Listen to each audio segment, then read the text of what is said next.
Si la prueba de tolerancia ya da una glucemia en rango de diabetes, ¿se hace el diagnóstico o hay que hacer otra tercera prueba? No, para mí ya se hace el diagnóstico porque te está avisando que tenés alterada la primera fase de secreción de insulina. Las guías dicen que lo prudente sería que en el próximo lapso vuelvas a repetir la curva otra vez, que la hagas otra vez la curva de tolerancia. Eh, pero para mí ya es el diagnóstico de diabetes. Eso yo ahí lo puedes tomar como diabético. Perfecto. Y la otra es también en el tratamiento de la intolerancia a la glucosa, cuando dice que vos le das las medidas higiénico-dietéticas y todo eso, si no llega a entrar en rango nuevo y le da metformina de primera línea. ¿Cuál es el objetivo terapéutico? ¿Se sigue con la glicosilada o con la glucemia?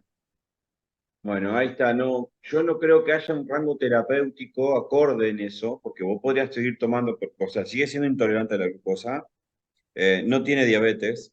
El tema es, yo la pregunta que siempre hacemos en el medio es, si la persona tiene reiteradas glucemias en 115, ¿la metformina le va a prevenir la aparición de diabetes? ¿Alguno sabe esa respuesta? Bueno, la No, dimos no ayer. lo viene. Claro, no previene. Entonces, si no previene diabetes, ¿por qué voy a utilizar metformina? Y si después lo otro, si no tengo cuál es el rango normal, si no tengo estipulado qué es lo que yo necesito buscar en estos pacientes, cuando le dé la metformina, ¿qué busco? ¿Glucemias en cuánto? ¿En 110, 115? Si sabemos que la glucemia va a oscilar continuamente, la glicosilada no está estandarificada en Argentina para usarlo en estos casos. Entonces, para mí las medidas higiénico-dietéticas son el objetivo que tenemos que tener. O sea, tratar de mantener el peso, que logra hacer una actividad física cotidiana, trabajar sobre eso. Primero en la alimentación, pensándolo, después lo derivamos al nutricionista. Si no puede adaptarse, podemos mandarlo que haga una consulta con psicología, con psiquiatría para ver qué pasa, porque si hay un trastorno de ansiedad atrás, qué es lo que lo lleva a comer. Entonces, trabajar con todas esas medidas generales que son, en realidad, en todos los estudios, las únicas cosas que demostraron la prevención en la progresión de diabetes. O sea, lo único que le va a prevenir que el paciente no se torne en diabético pleno es que cambie su forma de vivir. Si no lo hace, va lentamente a la diabetes. Usemos metformina, usemos lo que quieran. Hace unos años hay un médico, un diabetólogo de los más reconocidos a nivel del mundo, que era un correntino, que se llamaba Arturo Rola, trabajaba en Harvard, y él lo que hizo como prueba es que a los pacientes que estaban con este nivel de intolerancia le daba una dosis estándar de 10 a 15 unidades de glargina durante 2 años.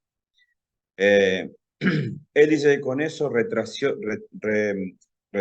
como hizo que retroceda la aparición de la diabetes plena es más o menos entre unos 5 y unos 10 años en cada paciente, incluso en aquellos que no han cambiado el estilo de vida. Eso queda fuera de cualquier línea off-label que le decimos, pero lo que con eso te demuestra en realidad es que la progresión hacia la diabetes se da solamente porque hay un agotamiento en la secreción del páncreas. Hay lentamente el diabético tipo 2 perdiendo la capacidad de secretar insulina y su páncreas se va dañando. Y al mantener su estilo de vida se torna más insulino resistente, más insulina necesita y es un círculo vicioso que lo lleva. Como la metformina, le decía ayer, no es un insulino sensibilizador, por eso no actúa en la prevención de la diabetes, en la progresión. Sí lo demostró en su momento la rosiglitazona, que ya se ha sacado al mercado y la PIO no lo hace, pero eh, no permite eso. Entonces, el uso de la insulina en ese caso puede demostrar que si yo pongo con algo a que el páncreas deje de hacer su máximo esfuerzo en la producción de la secreción de insulina, puedo lograr que la aparición de la diabetes desaparezca. Como no le voy a dar insulina a todos, los cambios en el estilo de vida, la actividad física y el cambio en la alimentación sí hacen que el páncreas deje de secretar tanta cantidad de insulina y mejore sustancialmente. Por eso creo que una de las medidas más eficaces para prevenir la aparición o el pasaje de una prediabetes a una diabetes, e incluso hay pacientes que han cambiado mucho su estilo de vida y les disminuye más o menos hasta unos 10 años en su aparición, ¿no? Incluso cuando aparece, a eso pasar de ese tiempo, es una diabetes que no es tan agresiva, se puede controlar muy fácilmente, logra las metas muy bien.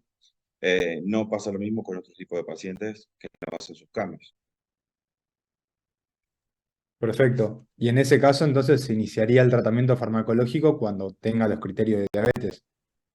Yo para mí sí, cuando no cumple los criterios, o sea, si progresa hacia diabetes, e incluso la nueva guía ahora actual dice que cuando vos le haces un diagnóstico, no es necesario implementar la metformina del inicio, que antes se hacía, ahora ya no. Entonces vos podés decirle, bueno, vamos a hacer medidas higiénico-dietéticas primero y después usaremos alguna primera línea, metformina o la que podamos utilizar después si es que tenemos otra cosa.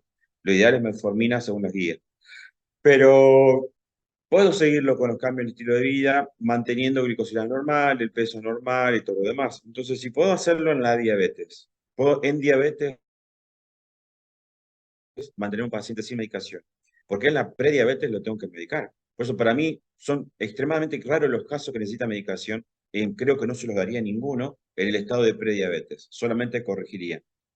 Se lo puedo dar en prediabetes en un paciente que no me logra los criterios de diabetes 2, es decir, no es obeso, no es sedentario, anda bien, hace actividad física.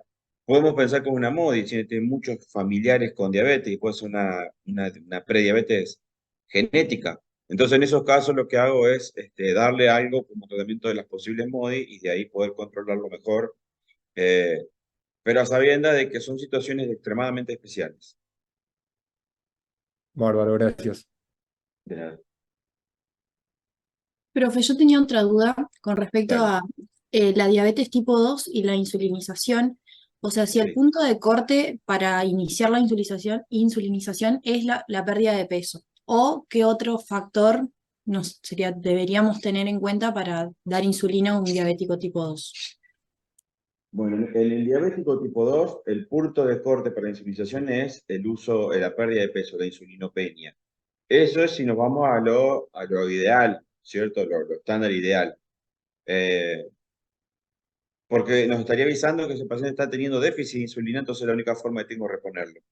En otras condiciones, si me voy a lo ideal, nuevamente, o al oficio patológico, no tengo otra situación en la cual el paciente esté con déficit de insulina, porque realmente son todos hiperinsulinémicos. O sea, tienen exceso, son insulinoresistentes. Entonces no tengo otra circunstancia en la cual requieran insulinizar viéndolo del lado ideal.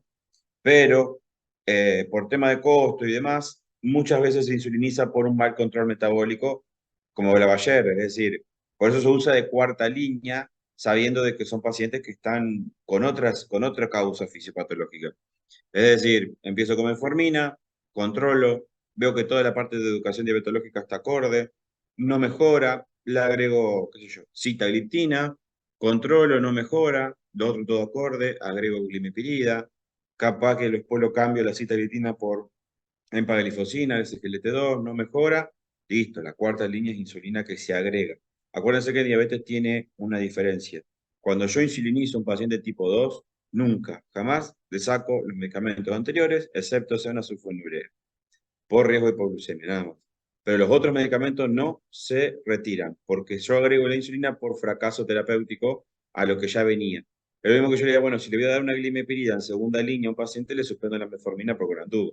No hacemos eso, es glimepirida más metformina. Bueno, la insulina sigue el mismo paradigma. Pero hoy la usamos para control metabólico. No logro las metas que me puse en ese paciente luego de todos los cambios que haya hecho. Gracias. Entonces, profe, perdón, entendí bien. Entonces, cuando no responde un fármaco, se agrega otro fármaco, pero ese primero no se saca. Exacto, tal cual. Y otra duda que tenía, que la guía de la Nación, como que menciona en las sulfonilurias y en varios otros fármacos contraindicación para darlos a la cetoacidosis. Y no entendía por Claro. qué. Primero, la guía argentina del ministerio, ¿ustedes la leyeron? ¿Le llama la atención los fármacos que están nombrados? Sí, ¿Te los llamó la fármacos. atención? Pero viste los fármacos que nombra. O sea, si vos te pones a pensar, es como que han copiado una guía de la Sociedad Americana de Diabetes que puso como protocolo de diagnóstico y de tratamiento de diabetes el año 1960. Porque usa sulfonilureas, metformina e insulina, no nombra muchas cosas más. La verdad que por eso para mí es una guía muy difícil de manejar, muy difícil de pragmar porque te quedaba fuera de un montón de cosas, como que estamos haciendo medicina muchos años atrás. Pero ¿cómo es? El uso de las sulfonilureas está prohibido en la cetoacidosis, sí, creo que en cualquier circunstancia, y eso es algo muy básico, tiende a ser que la cetoacidosis es diabetes tipo 1. Entonces yo a un diabético tipo 1 nunca le voy a dar una sulfonilurea. ¿Me explico? Un secretador de insulina en un paciente que tiene déficit total de insulina, no. Claro, entonces sería para la contraindicación en la cetoacidosis en la tipo 1. Claro. Y la pregunta que habría que hacerle a la gente que escribió eso es, ¿cuándo ustedes vieron un paciente diabético tipo 2 que haga cetoacidosis? Claro. Esa sería la contrapregunta de esta gente, ¿no? Y le voy a preguntar algo en mi video. Bueno, ¿alguna otra duda? Les pregunto, ¿qué les parece metformina en diabetes tipo 1? O SGLT2, como la dapaglifosina y la empaglifosina en diabetes tipo 1.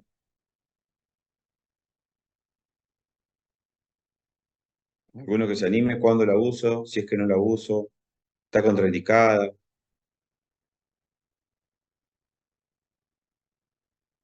GLP-1 en diabetes tipo 1. El GLP-1 no, porque aumentaría la producción de insulina y si no tiene cómo producir, no. Pero el SGLT2 no encuentro una razón por la cual no le podríamos dar si es que no tiene un buen control con insulina. O sea, si ya tiene un buen control con la insulina, ya está. Claro, por eso digo, a ver qué indicaciones podría dárselo. El SGLT2 se planteó en muchos momentos utilizar en diabetes tipo 1, no por el efecto secretador de insulina, sino por el efecto incretínico hacia el otro lado. Es decir, trastorno de ansiedad, disminución del vaciado gástrico, alteración. Por eso ahora el GLP-1 se está empezando a usar en los diabéticos tipo 1, que tienen muchos años de evolución y tienen lo que se llama gastroparesia, que la gastroparesia es una especie de dumping gástrico en el cual no hacen digestión, retienen, entonces GLP-1 da una pequeña ayuda y esa es la forma de controlarlo, que son los pacientes que hacen hipoglucemias luego de las comidas y con hiperglucemias posteriores muy elevadas, es decir, son pacientes que hacen la digestión muy tarde. Entonces el GLP-1 ayudaría en cierta parte en esa instancia. Pero eso está en estudio, nada seguro. El SGLT2 por lo general, tengan en cuenta que el diabetes tipo 1 solamente se logra controlar con insulina. Hay que saber acomodar las dosis, acomodar los horarios, como para poder lograrlo, pero solamente con insulina. Entonces, ¿qué circunstancias le parece que le daría un SGLT2?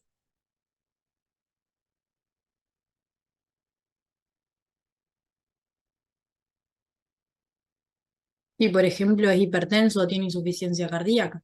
O sea, Perfecto, agregado a su diabetes tipo 1. exacto. Bueno, en primera instancia, puedo usarlo cuando está insuficiente cardíaco, cuando es un hipertenso severo, o cuando ya empieza a tener daño renal asociado a su diabetes. Otra de las posibles indicaciones que tiene el SGLT2. Pero tiene una sola condición.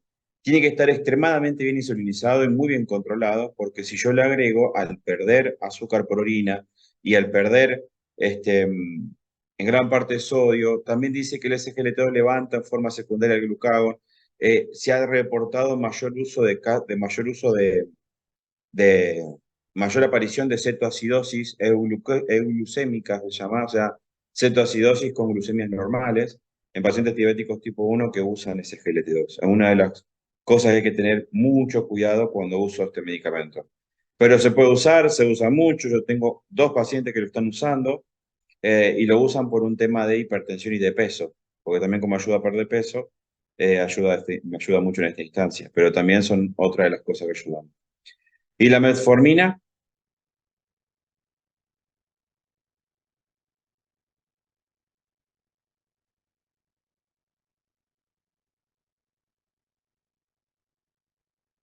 ¿Alguien que se anima a tirar una idea con la metformina?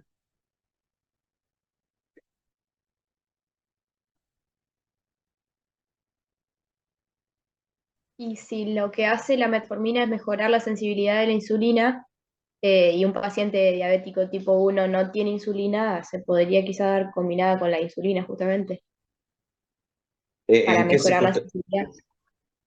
Claro, vos te olvides que la sensibilidad a la insulina está determinada por el peso. Entonces, por ahí los pacientes con diabetes tipo 1 que suelen ser flacos son bastante insulinosensibles.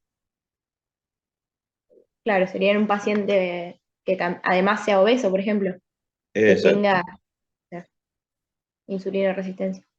exacto, tal cual. van a ver que están descritos en muchos lugares lo que llaman diabetes tipo 3. La diabetes tipo 3 es un diabético tipo 1 de infancia que está bien controlado. Como complicación de su buen control, la mayoría tienen aumento de peso sostenido.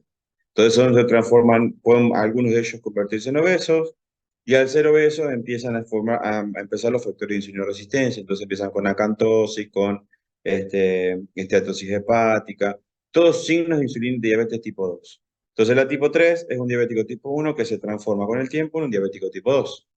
Ahí la metformina me ayuda mucho, no tanto en la dosis de insulina, sino en la variabilidad glucémica. Me da mucho más ayuda a que no se me vayan las glucemias de un lado para otro en un paciente con diabetes cuando va aplicándose la insulina. Así que su principal indicación parte fundamentalmente en este tipo de pacientes. Ojo que estas tres circunstancias que yo nombré recién están fuera de guía, no se utilizan, o sea, la guía no te va a decir que tenés que dárselo, pero se usa y mucho, y se usa bastante bien. Entonces yo creo que por los resultados que se están viendo y en el Congreso se van presentando trabajos sobre esto, yo creo que en muy poco tiempo se van a empezar a incorporar a las guías, pero yo como para que ya vayan teniendo algún dato sobre eso.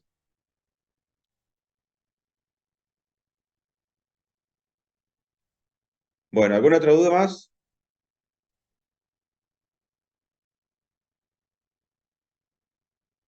Vamos, la idea es pregunta.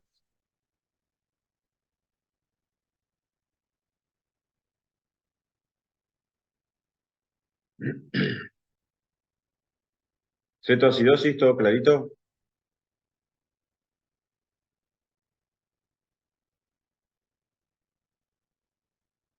¿Hablamos del tratamiento de cetoacidosis diabética o no?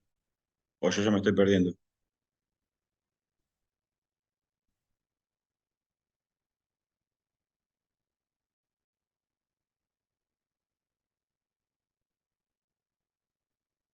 ¿Se fueron?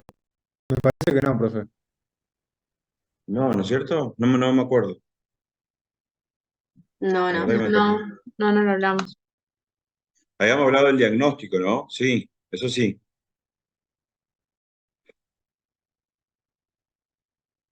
Em, Sí, de que lo que teníamos que tener en cuenta, los tres o cuatro pilares para el diagnóstico, sí. bien. La cetocidosis diabética en general es acidosis metabólica y un GAP elevado, deshidratación y hiperglucemia. Fundamentalmente, recuerdo que estos pacientes nunca se mandan a la casa, siempre se internan y en muchas circunstancias se internan en terapia. Lo que tengo que hacer es ir reponiendo en base a los déficits más severos. El diabético en la cetoacidosis hay dos déficits más grandes. El primero es insulina, que es el que causa todas las otras cosas, pero hay uno que tengo que corregir primero, que es la deshidratación, que es el que te lleva a la cetoacidosis.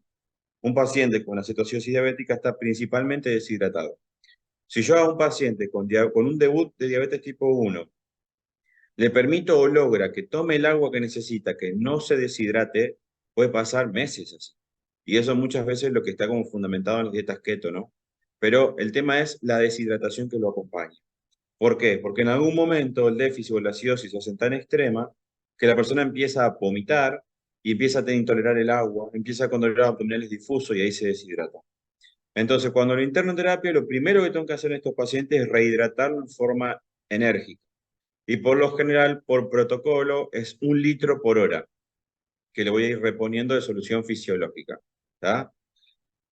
Cuando yo no necesito, o sea, no debo, más que necesito, no debo reponer insulina desde el momento de inicio. O sea, que a esa instancia solamente iba a hacer tratamiento sintomático en primera instancia.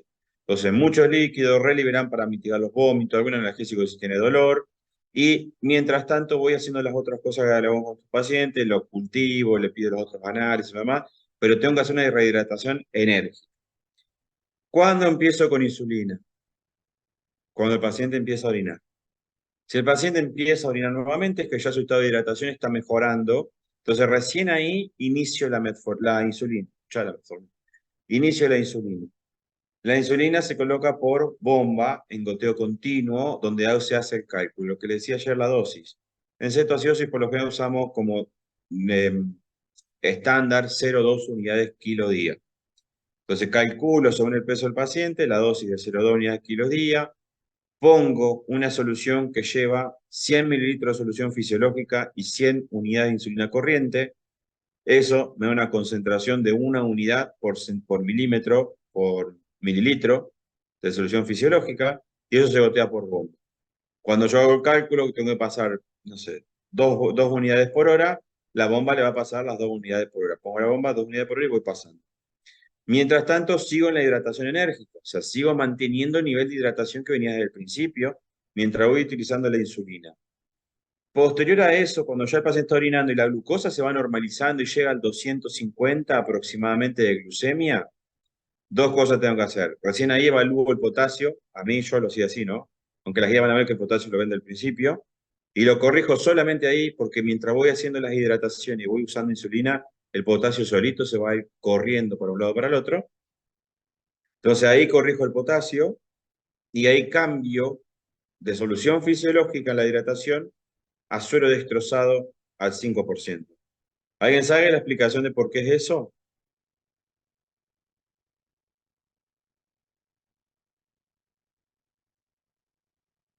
La aclaro porque se mandaron cagaron un examen con eso.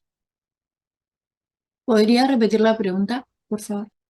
Que yo cuando el paciente tiene 250 de glucosa, corrijo el potasio y lo otro que hago es le paso el suero, lo paso, saco la hidratación, en vez de seguir con solución fisiológica, empiezo a agregar destroza al 5%.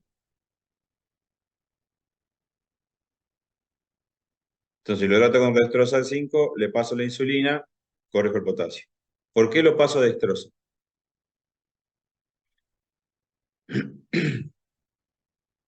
Puede ser para que osmóticamente atraiga agua y no genere una.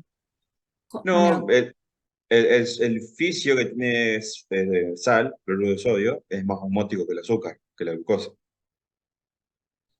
Profe, puede ser como para darle carbohidratos al paciente que no estaba pudiendo comer, digamos. Exacto, el paciente está con náuseas, no está comiendo, necesito darle carbohidratos. ¿Y por qué?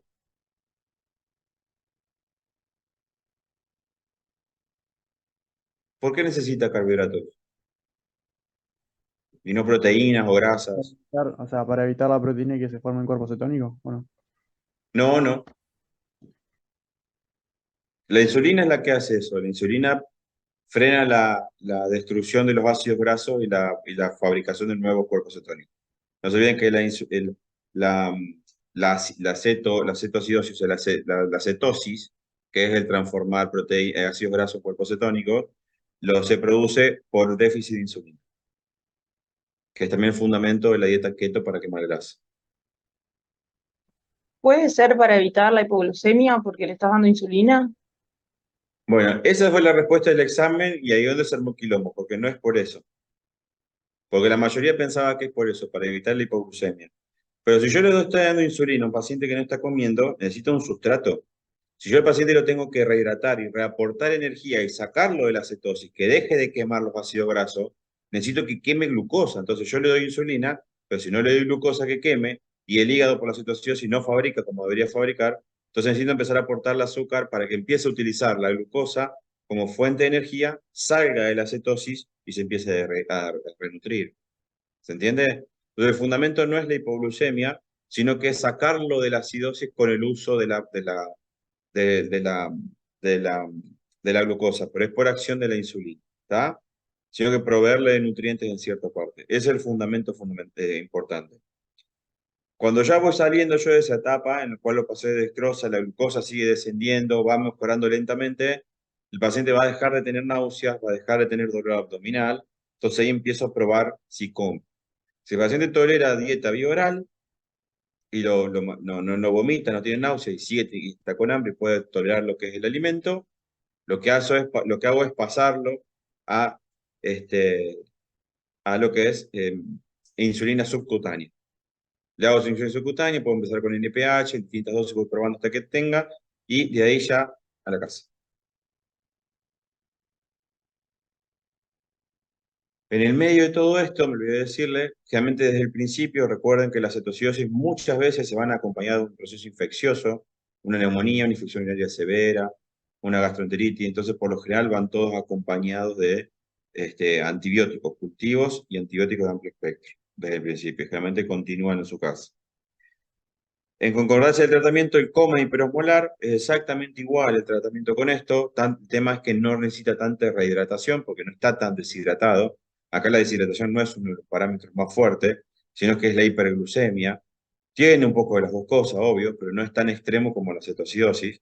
Entonces, generalmente repongo líquido en forma no tan enérgica y a insulina en el mismo momento hasta normalizar su glucemia y nos vamos a dar cuenta que mejora cuando el paciente se despierta. Profe, el valor de 240 para rotar del fisiológico a la dextrosa, ¿es por algún motivo en particular? No, la verdad que no lo averigué nunca, siempre fue en todas las guías está escrito así. Yo creo que es porque ya empieza a activar las vías metabólicas en 200, cerca del 200. Cuando llegas a 200 empieza a activar nuevamente las vías metabólicas y la idea es que empiece a tener aporte de nutrientes para empezar a nutrirlo, que el hígado también empiece a recibir los nutrientes para empezar a normalizar tus funciones y demás. Pero creo que es porque se aproxima al 200. Vale, gracias. De nada.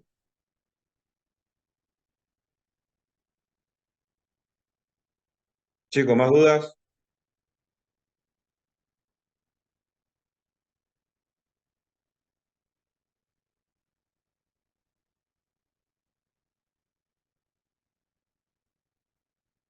Bueno, yo creo que en las próximas vamos a ir haciendo los viernes clases así en realidad es de consulta. Ahora capaz que no vaya tanto, pero cuando nos acercamos a la época del examen aparecen un montón de cosas a medida que van leyendo. Así que empezar a utilizarla. Probablemente en las próximas usemos las virtuales para dar alguna clase que nos quede colgada.